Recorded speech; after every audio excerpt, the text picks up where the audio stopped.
Hey everybody, welcome back to part 2 of my pedal board from scratch video. If you watched the previous video, you know that I've been trying to build a homemade 9x12 pedal board that is also going to serve as a wet-dry rig. So in this video, we're going to start putting it together and let's see if it works. So in the original design, we had the Chox 4 expander to power the whole pedal board. We had the Sonic Research Turbo Tuner Mini. It was going to be going into the Protein, which was then going to be going into the Belle Epoch Deluxe, and go finally into the Flint. We were going to do a dry wet rig. Look at that. Very, very, very, very nice pedal board. The problem is this. I didn't build a pedal board right away, and my mind started racing and I had different thoughts about the pedal board. And I've come to realize, as much as I want to do a really cool wet dry rig, I never bring 2 amps to a gig. So I'm not going to do a wet dry. So then I went like this. Introducing the Chox Soul. Now I have room for one more pedal. What should I do? I could put the tuner up here. And if I keep using the small turbo tuner, I can still have access to my dip switches to change the voltage. I could use the TU3 here, but then it would cover it, so I wouldn't be able to change pedals on the go as easily. I'd have to rip it off. Whatever. Look at this. This is what happens when I don't start building. I'm literally spending time deciding on which way the stupid pedal board, it's not stupid, I love you. My tuner pedal. Let's pretend it's doing that. Then I could have this, and then I go, whoa, I could fit something else. I don't really have any other top-loaded pedals other than my Frederick Zombie clone, which is like a clone. It is an exact copy of a clone, actually. I could fit it right there. The cool thing about the top-loaded pedals are that I lose no space in the middle. Actually, I would probably run it like this because I like the clone going into the blues breaker. And then I started going crazy. What if I use one of my other favorite delays ever, which is a DM2, but then the Protein doesn't fit. Then I go, oh, well, I guess I could just use the Dane. This is the version 2 of the Dane. And then I could do this. Oh, no, it still doesn't fit. That's fine. So maybe I won't use the Protein. And I could use, I don't know, the Dane here, and I could use the black box. Oh no, but now I took the black box out of my other pedal board. So that's a disaster. And do I really need 3 drives? No. So then maybe I'll do this, a compressor into the black box, and to the delay into the Flint. But now I'm realizing not only did I take this away, and this away, and the other this away from the pedal board, now the other pedal boards are all naked. Instead of the compressor, instead of this delay here, I could do something like this. I could pop the DM2 at the top here, instead of the black box, the Dane V2, and then use the chorus. So now not only do I have still 5 pedals, a lot of versatility, the DM2W actually has 2 modes, which is really cool. The chorus, a drive, and a boost. I mean, this is a really solid pedal board. What I could do instead of this is use the BD2. But I usually don't keep this one on pedal boards because if I go somewhere where they don't want me to bring a pedal board, plug in, yada yada, but they have an amp with reverb and I'm using a backline, I can literally just bring this in a battery, call it a day. Doesn't bother anybody. I don't need an outlet. It's fantastic for that. I do have the other Dane, which also accepts a battery, so I can do that with that as well. But I don't know. Does it get much cooler than the blues driver? I don't think so. See, this is the problem. I should have not even painted this pedal board. I should have built it right away, and then I wouldn't have this problem. But now look at me. Yeah, we're doing it. This is it right here. This is the move. All right, let's start building. All right, so let's start building. What do we need? We need the pedals and the power supply.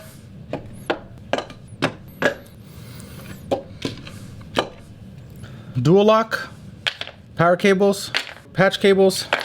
We're gonna use some snippies, some zip ties, and some zip tie holders. So the first step was to map out the pedal board. We did that. I have a good idea of what the layout's gonna look like. So the way I like to do this, I start putting down the pedals closest to the edges, because if I start doing this, for example, and I go, oh, that's good, Velcro this down and find out, oh no, I needed more space, then I gotta yank this out, undo the Velcro, fix it, yada, yada, yada. I'm not a big fan of that. So what I'm gonna do, first and foremost, I know the power supply is gonna go up there and it's not gonna move. I'm not gonna be taking out that power supply, no matter what, really. So let's start with that. So I already have some dual lock on there. You don't need that much.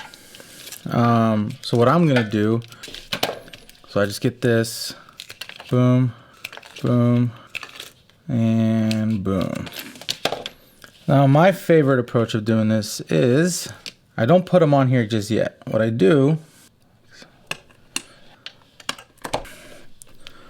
cool, so that's gonna go right there.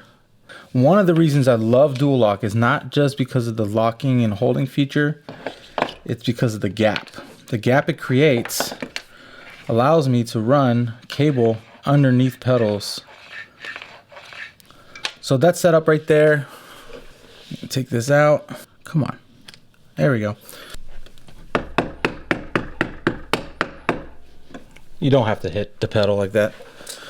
You really just need a squeeze and that's it. I mean, that's on there forever.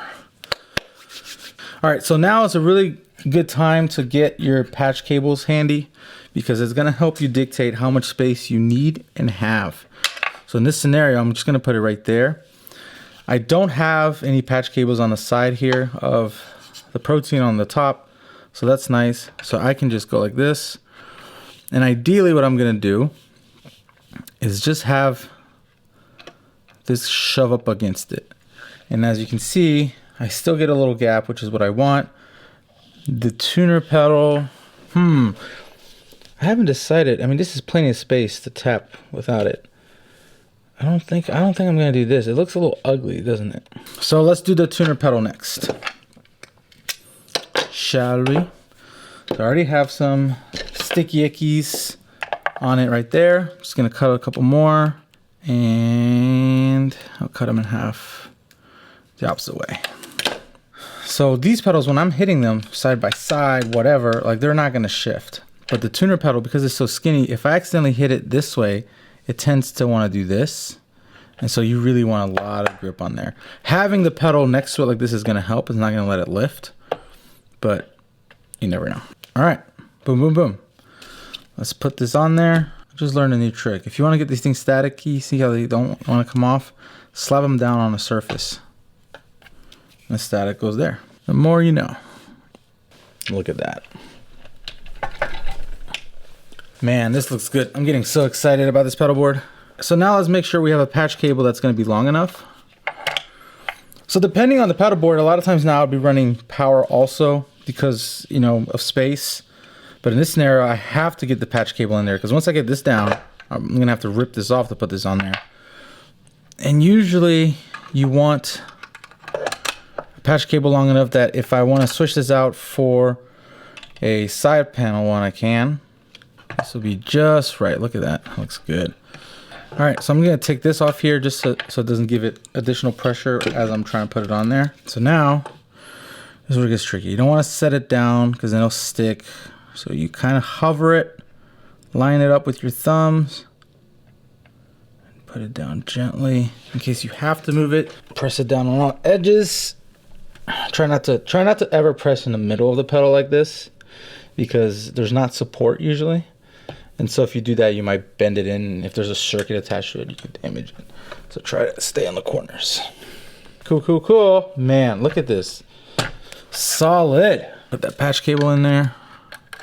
Last but not least, the Flint. So now this is where you really need to start thinking ahead. You don't want to start putting the Flint in because you're not going to get to those patch cables, right? You can start putting the patch cables on the pedals between pedals. So this one right here will go right here. Okay, so this is a good lesson right here.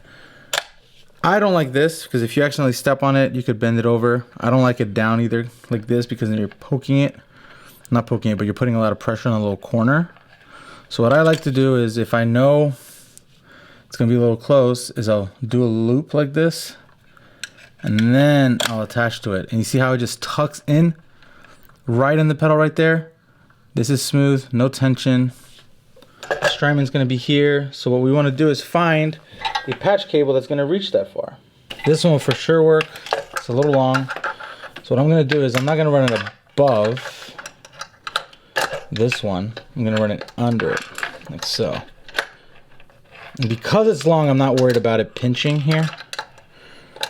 See, it's still loose. And then here, what I can do is, just like I was saying before, you don't wanna have this, right? So what you can do is you can kind of roll it a little bit.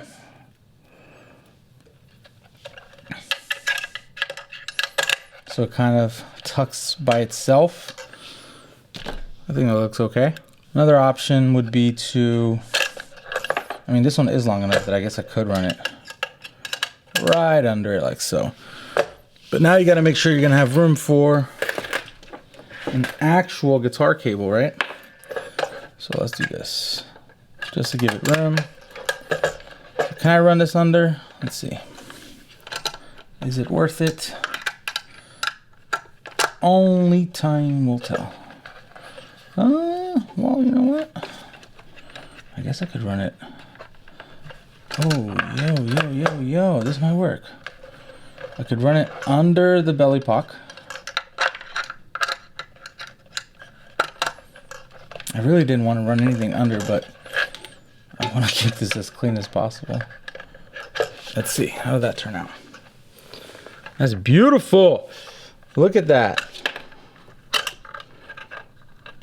Let me go get a bigger instrument cable to make sure it fits.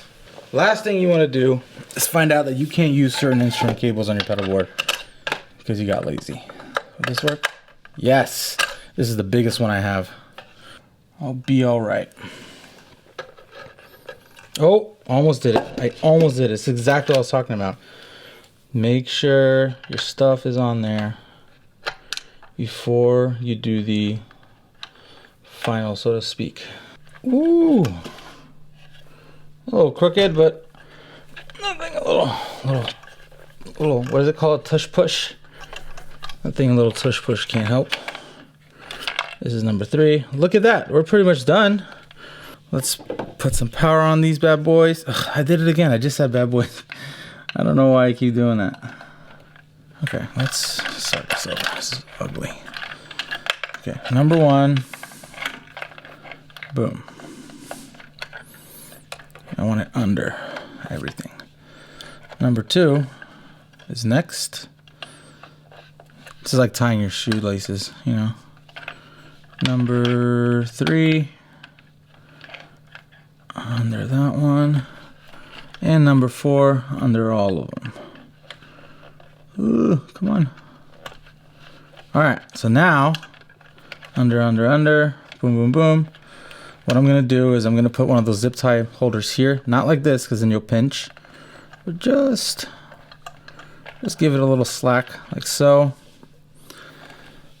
Middle, right there. I'm going to run the zip tie. I'm not going to tighten it, but I'm just going to do this. I know they're in there. Boom. You win some, you lose some, right? All right, look at that. Looking good. Loose. Nothing's too tight. I put one last one right here. Oh no, it's a little crooked. Look at that. That looks pretty good. Last but not least, let's run some power. Nice. So this Flint is actually broken. The lights at least are, but it is working. I hope. Another reason I love this tuner is because even if it doesn't have something plugged into it like this, a lot of tuners only work once you plug them in. This one can still mute, so if I turn on an amp and I plug in my pedal board to it, I can at least mute it before I get my guitar in there. Ooh, I'm getting really excited about this. And I'm starting to think it was a good thing I didn't do the little wet dry, because then cabling would have been a little messier. This looks really good. All right, guys, I'm gonna clean this up. Bye.